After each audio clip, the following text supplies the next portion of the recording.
96% of your serotonin is being gut. produced by the gut. It's not just medications. Yes, medications can be effective, but That's right. we need to look at...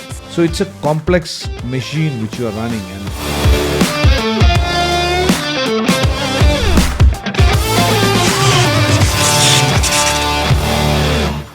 welcome back. We had a fantastic episode last time, and we're going to continue our discussion now. When you talk about gut health, you must be having many women coming to you for counseling and having even issues connected to their emotions, and how receptive they are when you say that, your emotions to a greater extent is being controlled by your guts. Yes. When we address gut health, and, you always... when you do go to a clinic or a hospital, for some reason, it's, the gastrointestinal gastrology seem to be the busiest because, we have stress that impacts gut. Of course, our food, so much is impacting our gut health.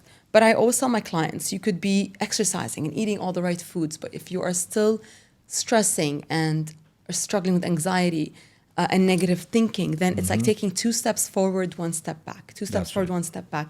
Because of that gut-brain axis and the vagus nerve. We talk a lot. I educate my clients on what the vagus nerve is, and you cannot be in a sympathetic fight or flight,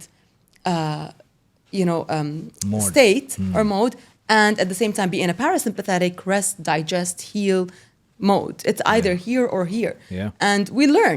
We're not always going to be in that nice state. I wish we were, but it's when we are in a fight or flight mode, what can we do to bring ourselves to the other? Rest, digest, heal, because when we are in a sympathetic nervous, activation, our digestion is going to be impacted, our heart rate is increased, our blood pressure is increased, we can't think right. So, it does impact how we feel day in and day out. So definitely emotional well-being and mental well-being is something that has to be addressed. I always recognize what's within my scope. I refer to my colleagues who can really, address the emotional state, be it through, CBT, be it through, hypnotherapy. There are so many modalities nowadays. So, I always educate my clients about deep breathing. But sometimes when it's certain traumas or certain things that really need to be addressed, then we have to work in a collaborative environment. Yeah, to help the client as best as possible. Sometimes nutrition alone will not give the answer. But interestingly, what I have seen is that many emotional imbalances is basically because of the kind of, one of the reasons could be the neurochemical imbalances. And most of the neurochemicals nowadays, the latest studies have proven that most of the neurochemicals are under the control of your microbiome. Yes. Yeah, because we think serotonin gives you happiness, and serotonin, we think that the brain is producing serotonin. Now, latest studies prove that 96% of your serotonin is being produced by the gut microbiomes. Yes. So that means, get your gut right, get your head right. Yes, absolutely. And we always say, leaky gut, leaky brain. So. Yeah, absolutely. That's a good phrase. Yeah. I mean, you have to, if you are struggling with even things like depression and, mental health disorders, it's not just medications. Yes, medications can be effective, but that's right. We need to look at, other parts of the body, but especially the gut and how that's impacting. In fact, in my book, the last book which I have written, The Making of a Superhuman, I've actually referred many research papers. So one of the research papers which gave me a shock is that there is this protozoa called Toxoplasm gondii. Yes. And this is one protozoa. They found that, many people who are having this schizophrenia kind of, they are having some kind of serious mental issues. They found the presence of this particular protozoa inside their gut. Yes. Who can ever believe that this could be one reason for being schizophrenic, to that level? So mental diseases, psychological disorders, emotional imbalances, and all being controlled by your by the gut. Yes, doctor. But you know what? Even kids on the spectrum, right? Autism spectrum. There is also a lot of gut imbalances that we see in kids on the spectrum. And sometimes when you address that, you could start to see some behavioral changes as well. Of course, again, it's not as easy as 1 equals 1. My question is, as a nutritionist, you must have observed I think you have been practicing for the last 15 years. So is this gut dysbiosis is mainly because of the fast food culture, or is it because of something else? It's a combination, honestly. It's a combination. First of all, we need to look at how the person was born, were they breastfed, their diet, of course, use of antibiotics and other medications, long-term medications, even things like birth control and, other types of medications that really have an impact on your gut microbiome. That's right. Yeah. Stress, toxins, environmental toxins. We are surrounded, I'm sure you know, with thousands of chemicals on a daily basis. Water we eat, we drink, food we eat, the air that we breathe. So that all does have an impact on our gut microbiome as well. So we are what we eat, but we are what we digest and what we absorb and what we are able to eliminate. So that everything is really going to impact our gut microbiome. So it's important to see all of these angles. Yeah. Diet, of course, being at the core. But we need to look into use of medications. Right. Yeah, it's a combination of many things. And I just want to alert all of you that, this interesting thing about, I've got that in my book also. Where do you get the first bunch of microbiomes? That is what I think Ms. Farah also has just now mentioned. The first bunch of microbiomes get into your body when you are going through the birth canal. So if you are a cesarean baby, Yes. you have a problem, 100%, So, yes. You're right. Absolutely right. Yes. That's a good observation. Yes, absolutely. So it's important to understand, going back to day zero, how were they born? And even, there's new research that shows there could be some translocation through the placenta of certain bacterial, let's say, or microbial genes. Yeah. So we're finding out more every day. So what we know, we continue to build on that. And then we want to... Sometimes the science can be so complicated that it's hard to relate it to a client. So it's really easy, or it's really important for us as nutritionists and dietitians and healthcare professionals to dissect this information and make it easy to, easy bites, basically. I mean, it has to be practical for the individual. Based on their microbiome tests and their genomic tests, they're going to be very overwhelmed. So they have to understand, what are the key take-home messages, what's something... the practical things that they can implement in their day-to-day life so as to improve their health. So as you are really focused on gut, let me ask you, have you really studied in depth about the fecal transplants? Fecal microbial transplants. Yes, I mean, it's also a growing field. It's been shown to be very effective for individuals with C. diff, Clostridium difficile infections.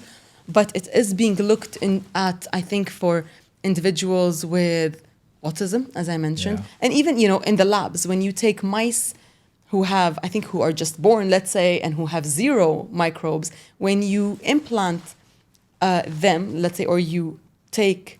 the fecal matter from... Fecal, let's say, from, an obese, maybe, mouse. Yeah.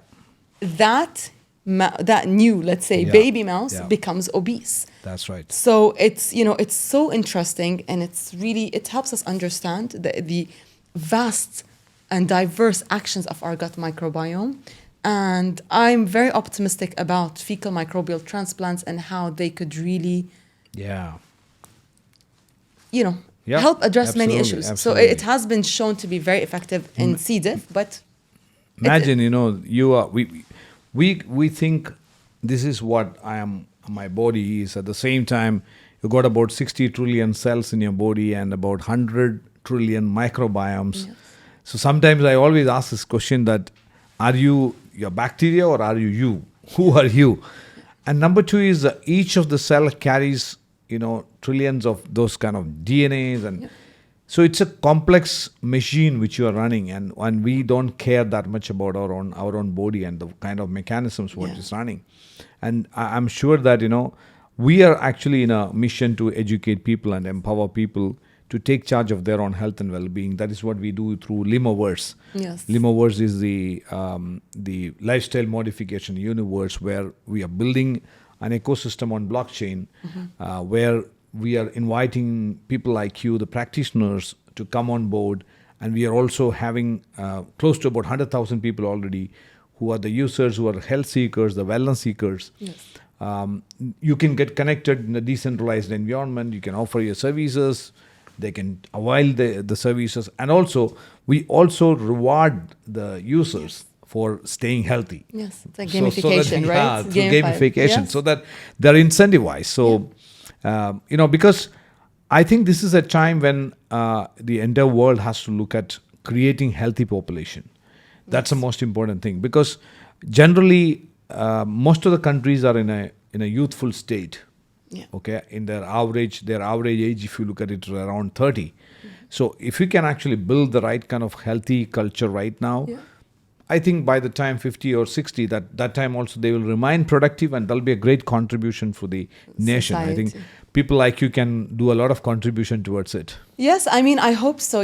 There's not, I can't do something by myself. It's all of us and the work we all put in to really support one another and help this grow. And, again, embracing science and technology, artificial intelligence. Absolutely. This whole area of Web3 and the metaverse and the LIMOverse. And it's all, right, yeah. new terms that we're just being accustomed to. But this is, I think, the future of medicine. And, you see robotics nowadays, and again, data-driven healthcare information. And, so there is now a lot of focus on just new ways of addressing chronic conditions, especially. Absolutely. And, creative ways, effective ways. And I think we are still learning, and it seems to be working.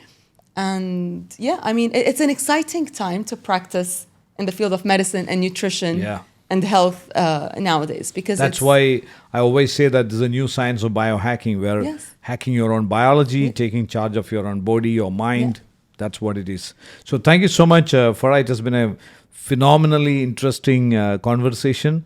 And I could understand one thing, that you read and you go through many research papers. Thank and you. you're well updated. Because Thank you. I come across many nutritionists, dietitians, I respect all of them, but at the same time, most of them carry the kind of knowledge they have when they attended that nutrition course. But the world has changed. I just wanted to Absolutely. tell all the nutritionists and dietitians, I think Farah is a good model. I'm Thank you so seriously much. telling you, because many people, many of the things what you said, when you were telling, I couldn't know that, this is the research which you must have read maybe a few years back, because that's very much important, especially embracing technology, going with the latest things, personalization, using the genomics and also microbiome. I think Yes. you are really updated, and we need Thank people like you to contribute to the world. So thank you so Thank much you so for much. being part of My the pleasure. Superhuman journey. Thank you so Thank much, you. Dr. Sajeev. It's a pleasure to have this conversation with you. And thank you for all the incredible work that you are doing as well. It's a pleasure to meet you. That was Farah Hello for you. And, you all must have got a lot of interesting perspectives about health, wellness, nutrition, genomics, epigenetics. And this is exactly what in Superhuman series I intend to do. Introduce people who are committed towards helping the humanity to empower their own health and well-being. So see you in another episode of Superhuman series.